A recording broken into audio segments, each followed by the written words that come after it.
നമ്മൾ മറ്റുള്ള വ്യക്തികളെ കുറിച്ചോ ഒരു സാഹചര്യത്തെ കുറിച്ചോ നെഗറ്റീവായി സംസാരിക്കുമ്പോൾ നമ്മളതൊരു നോർമൽ സംഭാഷണമായിട്ടാണ് കാണുന്നത്. എന്നാൽ അതിലൂടെ നമ്മൾ അറിയാതെ നമ്മുടെ സബ് കോൺഷ്യസ് മൈൻഡിന് ഒരു ട്രെയിനിങ് കൊടുക്കുന്നുണ്ടെന്ന് കൂടി അറിയണം. അതായത് നമ്മൾ എന്തിലാണോ ഫോക്കസ് ചെയ്യുന്നത് അത് കൂടുതലായി അട്രാക്ട് ചെയ്യാനുള്ള ഒരു നിർദ്ദേശം നമ്മൾ സബ് കോൺഷ്യസ് മൈൻഡിന് നൽകുന്നുണ്ട്. അതിന് നിങ്ങൾ മറ്റുള്ള മനുഷ്യരോട് നേരിട്ട് പറയുന്നതാണെങ്കിലും ശരി തന്നെ, സോഷ്യൽ മീഡിയയിലൂടെ പോസ്റ്റ് ഇട്ട് പറയുന്നതാണെങ്കിലും ശരി തന്നെ, ഇനി ആരുടെയെങ്കിലും വീഡിയോയുടെ താഴെ കമന്റായിട്ട് കുറ്റം പറഞ്ഞാൽ കൂടിയും കുറ്റം പറച്ചിൽ തന്നെയാണ്. ആ കുറ്റം പറയുക എന്ന് പറഞ്ഞാൽ കുറ്റത്തിലേക്ക് നോക്കി, അയാളുടെ കുറവിലേക്ക് നോക്കി, അല്ലെങ്കിൽ അയാളുടെ നെഗറ്റിവിറ്റിയിലേക്ക് നോക്കിക്കൊണ്ട് സംസാരിക്കുക എന്നാണ്. നമ്മൾ എന്തിലാണോ ഫോക്കസ് ചെയ്ത് സംസാരിക്കുന്നത് ആ ഒരു നെഗറ്റീവ് വശങ്ങളെ കൂടുതലായി ലൈഫിലേക്ക് കൊണ്ടുവരുവാൻ സബ് കോൺഷ്യസ് മൈൻഡ് ശ്രമിക്കും.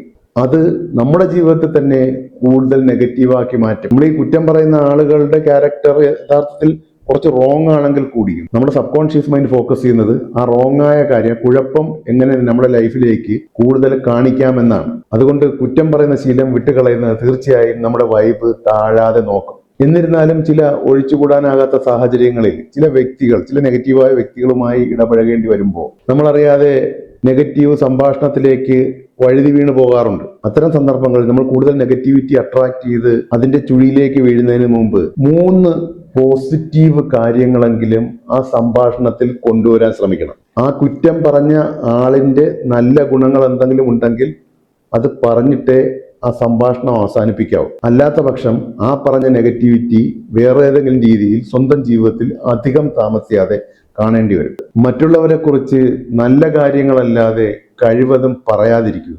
മറ്റുള്ളവരെ കുറിച്ച് എന്തെങ്കിലും പറഞ്ഞേ പറ്റുമെങ്കിൽ അവരുടെ നന്മ മാത്രം പറയുക.